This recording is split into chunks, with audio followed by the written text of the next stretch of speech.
Je vais vous présenter OptiProtect.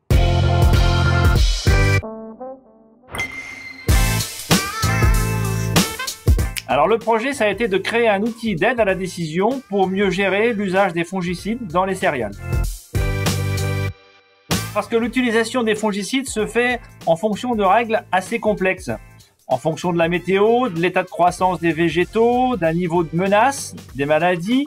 Et à ça s'ajoutent les évolutions climatiques qui évidemment changent constamment. C'est en fait assez compliqué de savoir quand traiter au bon moment. Et du coup, on a choisi de développer un outil d'aide à la décision OptiProtect.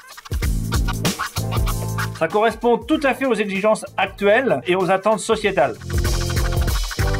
Alors il a été nécessaire de se regrouper entre chambres, car il fallait des moyens importants pour développer une telle solution informatique numérique.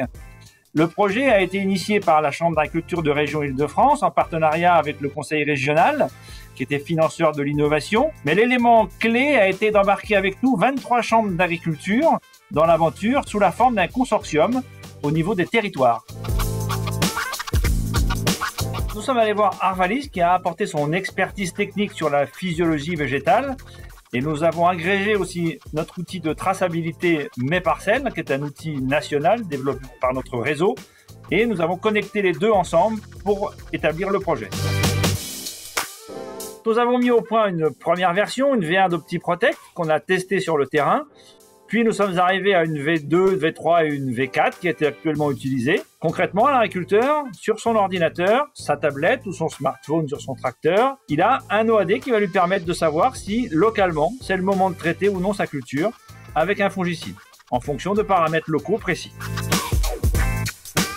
Oui, alors nous avons déjà pas mal de retours. Nous avons environ 1 million d'agriculteurs qui utilisent notre outil OAD OptiProtect aujourd'hui. Ceux qui s'en servent emploient moins de fongicides, mais de manière plus optimisée, au bon moment, avec une dose plus réduite.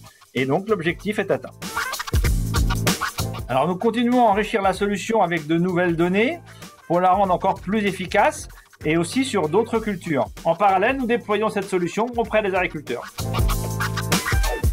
Pour les chambres d'agriculture, c'est un vrai travail collectif. Cela renforce aussi notre position sur le conseil. Enfin, à titre personnel, je suis assez satisfait d'avoir lancé ce projet, entouré de plusieurs chambres. Le projet maintenant est porté par Mathilde Beauchesne, qui anime le consortium.